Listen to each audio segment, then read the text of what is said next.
Hey everybody, I'm Sarah Michelle and you are with Cobra-Source MMA. We are in Auburn, California, spending some time at the Auburn Martial Arts Center, which is owned and run by Dan and Debbie Lovas. Today we would like to take some time to highlight 3 of the fighters that are coming out of this gym, 2 of whom have upcoming fights in King of the Cage. So, we're gonna take some time, we're gonna take a look at their training routine tonight, we're gonna take you inside that cage. Maybe we'll get a chance to get to know a little bit more about each of these fighters tonight. So with that said, why don't we take you inside that cage and see what these guys are working on. We'll see you soon, thanks.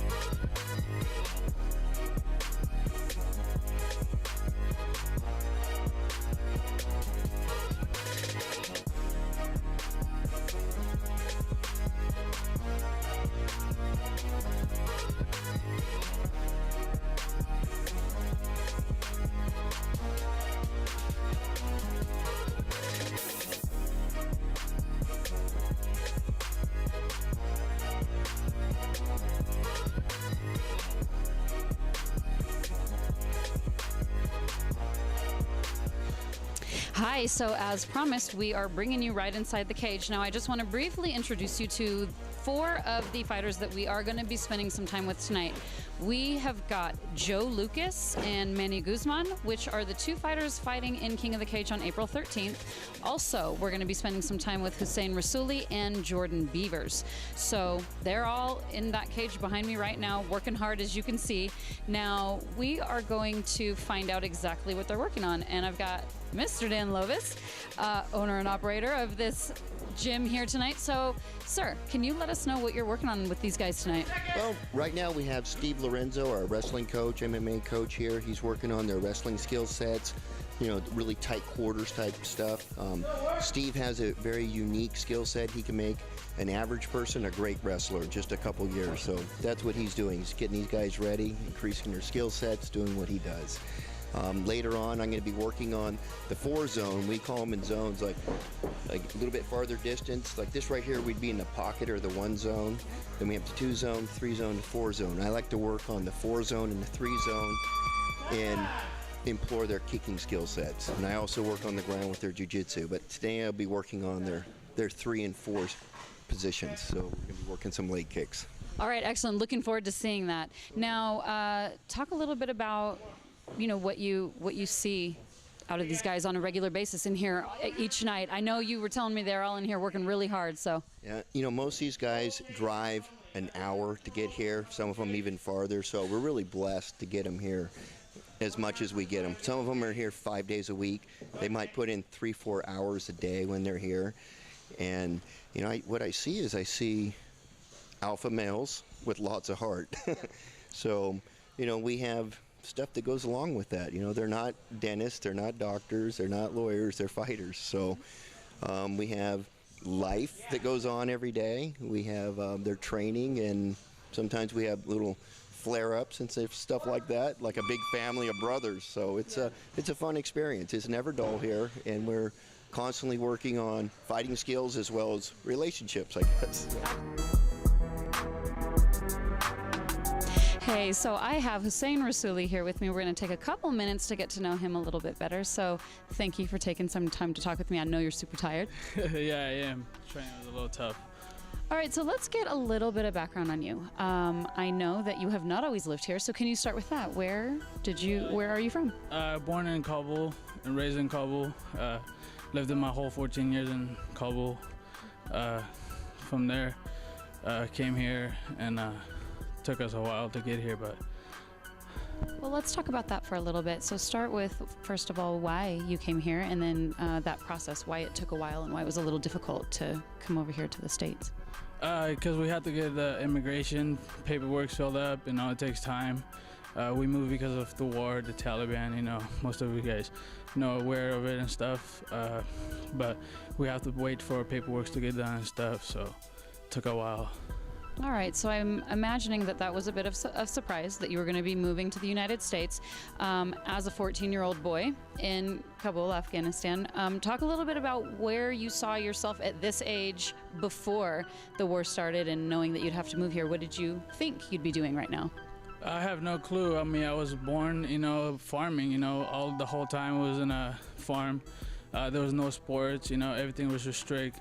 There was the Taliban controlled everything when like that whole 14 years, So basically, I didn't know I was gonna be here, like out of the blue. I was raised up as this and came here. Didn't know any English, took me a while, but so that's where I'm at now. Yeah, I started getting in trouble outside. I didn't know what MMA was. I wrestled for 2 years, and I was getting into fights outside. And so one day there was a gym, so I went and introduced myself to it, just going in there, wrestling the guys and stuff. So eventually, I fought a couple of Panic Creation fights, and then the gym closed, and then I went to another gym. Got a couple of fights. I didn't know I was turning pro. The guy that I fought for, he just threw me in there. Didn't know most of the stuff. He just told me to go in there, take the guy down and pound him, So he was just throwing some tough fights, but I didn't know anything. So finally, I stopped fighting because I was just keep getting thrown in there, And eventually, Dan's good friend, sent me here and showed me this camp, All right, so talk a little bit about how things have changed for you then since you've come here and started training at this gym with Dan. It changed a lot of things for me, and just working every day, just coming here, trying to put the training, trying to surround myself around some good people, to get on the right road. Here's worked out for me a lot. As long as I'm in here, put the work in and listen to the guys, the trainer, my training partner, my coaches, as long as I listen to them and put the work, hopefully see myself somewhere else in the long road. All right, I am now sitting here with Jordan Beaver. Jordan, thank you so much for taking a couple minutes. To you as well, great work in there in that cage earlier tonight. Thank you. All right, so I would like to talk with you just about a little bit about your background, kind of how you came to be where you are now, but more importantly right now, where you were before you were in the MMA world. Yeah. I was just born and raised Auburn, Grass Valley. Just grew up local. Wasn't much of an athlete. I wrestled a couple years in high school. After high school, I kind of started getting into some trouble. If it wasn't for Auburn Martial Arts Center, I owe a lot to them right now to be where I'm at. I love hearing when somebody is able to be centered by martial arts. I feel the same way, so I love hearing that. So let's talk about then what actually brought you to Dan. Well, I just went to a cage fight with my dad. He got some tickets too, and I was sitting, right by Dan, and I just started talking to him. Wasn't really expecting anything, and I told him I'd never really trained, but I'd really, wanted to get into it. And he handed me a business card, and I was in here the next night, and really just took off from there. A solid year of training is what I put in, and I had my first professional fight after that. After that, I had my second pro fight, and I was more prepared after my first and went out, first submission victory. I think it was about 30 or a minute, 8 seconds into the first round. After that, I injured my knee, kind of started slowing off training, but I was still training off and on and getting ready for knee surgery. And we had a heavyweight who was signed to fight at one of the venues, and he was a no-show 24 hours at the weigh-ins. And I talked to Dan, and he told me, what the situation was, and offered to fight. He said I didn't need to, but this gym's done so much and put so much into me that I felt I needed to put something back into their name. And when you have a signed fight, you need to be there and man up to your responsibilities. So I went in and I fought, and I believe I was 40 pounds lighter than my opponent. He was a heavyweight, and I was weighing around 185, I think. Went out first round, about 2 minutes into the round, I submitted him with a rear naked choke. Had another fight about a year ago for a belt. That's when I really learned, that you need to put everything you got into your training camps. And, I didn't come out victorious there.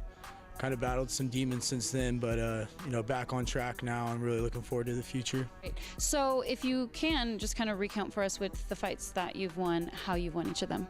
My first 2 victories both came in the first round by way of rear naked choke.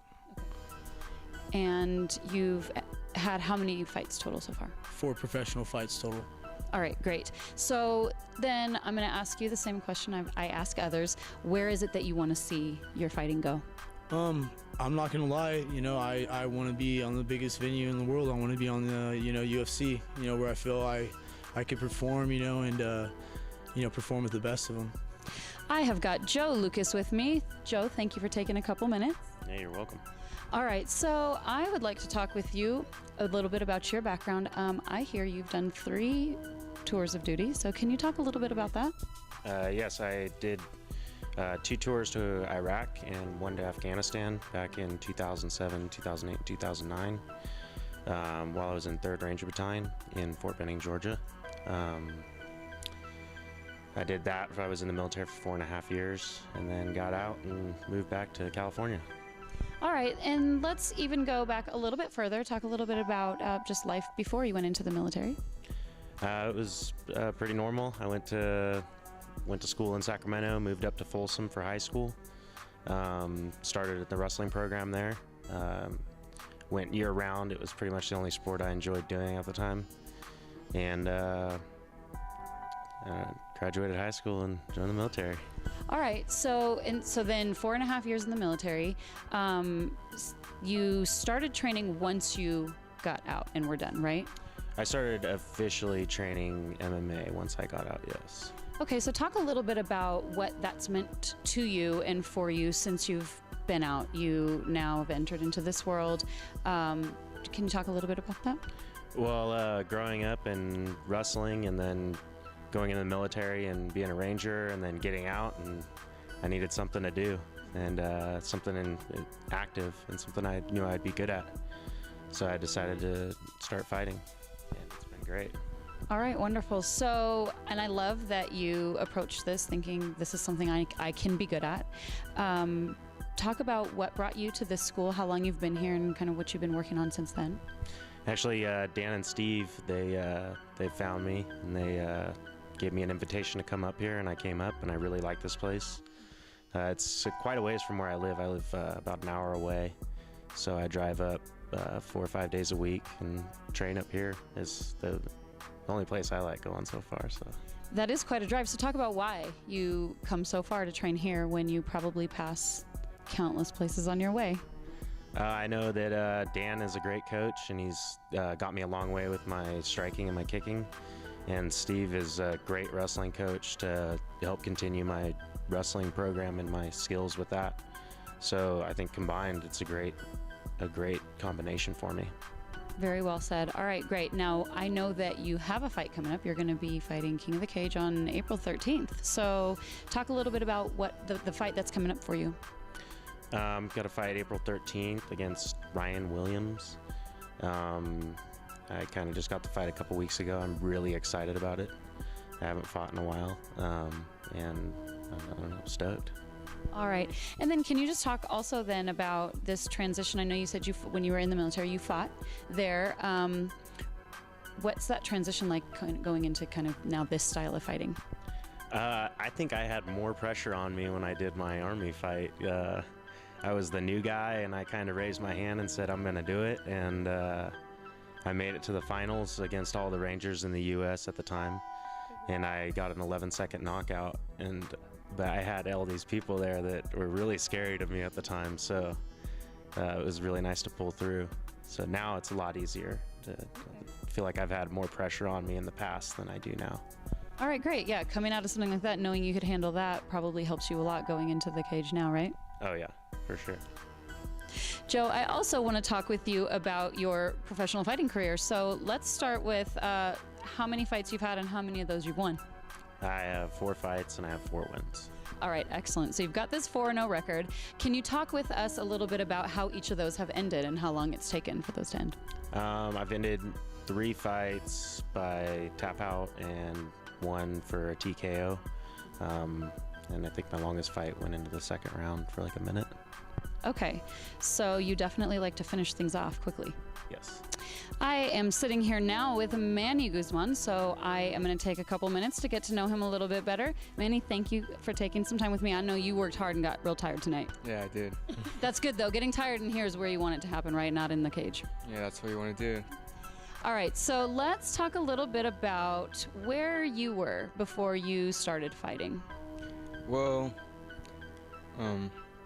back in the days, like, I used to just do stupid stuff, like do like a lot of crazy stuff. Like, I used to hang out with the bad friends, but once I got to the gym, like my life changed, and this is like my house. I'm here like all the time. Takes my stress away, and yeah, I'm always training now. And I got addicting because when I was training, I keep getting better and better, and that's an addiction. So I kept coming here with great coaches and great gym. Yeah. All right, so you're in here sometimes helping out and working out, and then when you actually are getting to train, talk a little bit about what it is that you're working on. Well, I'm working on my jiu-jitsu, kickboxing, and wrestling. We got a boxing coach, a really good wrestling coach, and another coach that knows everything. That's like Dan.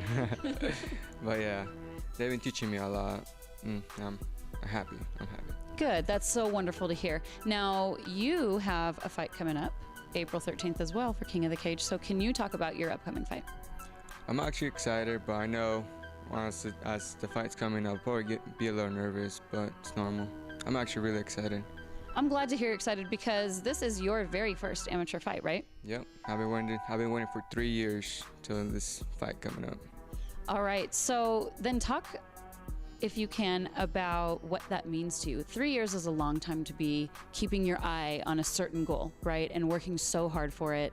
Again, like you told me earlier, you're in here so many nights a week. So with it finally coming up, what does that mean to you? Oh, it means everything. Yeah. I'm excited. Like, I don't know. I can't wait. All right. What do you see happening in that fight? Me winning, probably by TKO. Okay. Or knockout. Hey, I am standing here with the coaches here at the Auburn Martial Arts Center. I'm going to take some time to speak with each of them about what it is that they like to work on with these guys. So, Mr. Dan Lovas, I'm going to come to you first and ask you to just introduce each of your coaches, please, Absolutely. and tell us what they specifically work on with your guys. Here we have Tank Xander. We call him Tank because he's kind of built like a tank. Tank's worked with some of the best boxers in the country, and we're just so blessed to have him here. He volunteers time to come down and make sure everyone's striking skills are getting better, and I think he's going to train some world champions here as well. And over here we have Steve Lorenzo. Steve came in as an MMA fighter about, over 8 years ago, I think now. And he excelled so fast. He was an amazing athlete. And he wasn't really interested in fighting, even though his skill sets were phenomenal. We made him a coach. And it's like, wow, what a great decision. He's like the head coach here. I mean, he's phenomenal. So we're just blessed to have both these trainers here. I like to cover some of the kicking skill sets and the jiu-jitsu skill sets. So that's our jobs here at the gym. So. All right, great. Well, then I will come to you next and ask you to just, I'm actually really interested to hear you talk about your background in coaching. Well, matter of fact, I started coaching in Fairfield, California, with a gentleman named Jacob Stitch Duran. He's with the UFC. And I was with Jacob for 10 years. And then I was with another guy by the name of Al Lagardo, who was trained by Dick Sadler, who was George Foreman's trainer. And together, we all three trained a lot of world champions. One of the kickboxing champions I trained with was Dennis Alexio. He was 70 fights, 1 loss, 64 by knockouts. Very impressive. And I've worked with a guy by the name of Shai Smith, was a world champion kickboxer. And I worked with a guy by the name of Willie Jordan out of West Sacramento, world champion. And there were several more. All right, wonderful. So you obviously train world champions. You train them. You train them to titles. So I think these guys are really lucky to have you here. Well, it's a and pleasure. Mr. Lovas tells me that you're volunteering your time. So that's so absolutely wonderful and generous. Well, it's a pleasure working with good fighters, it's hard to find good fighters. And once they have the skills, it's good to be able to polish them off. Yeah, wonderful. Well, and I think it's hard to find good coaches who absolutely love what they do, right? So I think they're really lucky. Yeah, thank you, sir. All right, so I'm going to come to you next. Now, we were watching you coaching a little earlier this evening. You get right in there with these guys. So talk a little bit about your approach to training these gentlemen. I grew up as a wrestler. I started wrestling when I was in 6th grade, all the way until after college, and a little bit of freestyle. And as you can see, my style is aggressive and non-stop the whole time. That's, the grinding wrestling practice usually on Thursdays if you ask these guys. And it's really tough and gruesome, and the whole time we're moving in physical contact the whole time. So. Yeah. So talk a little bit also then about what it is you expect out of these guys each night.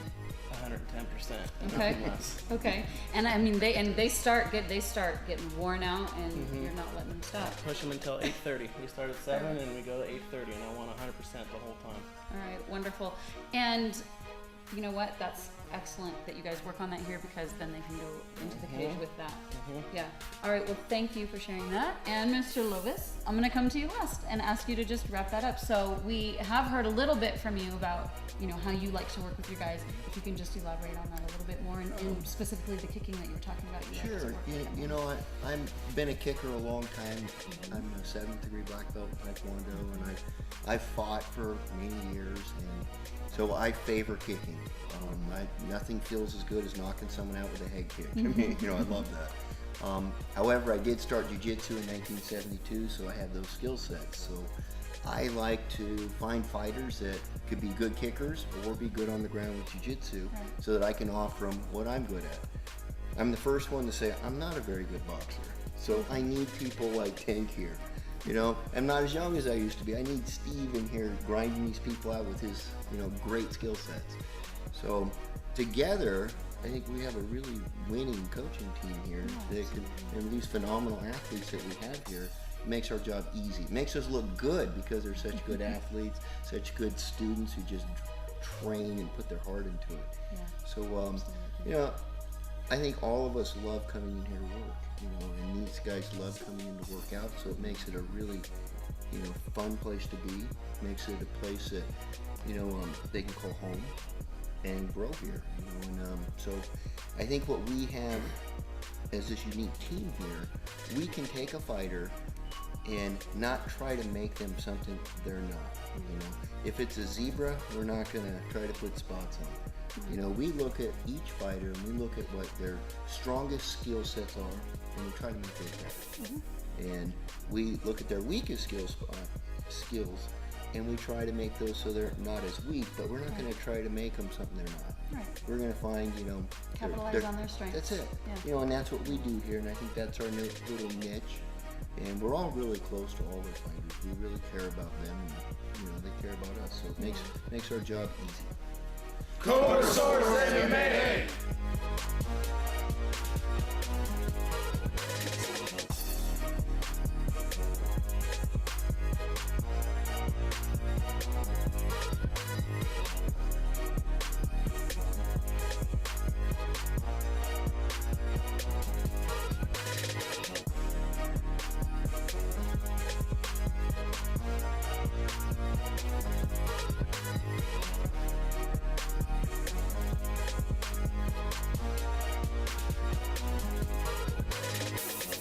Hi, my name's Debbie. I'm Alexis. Lovas, this is Alexis, my sparring partner in Taekwondo.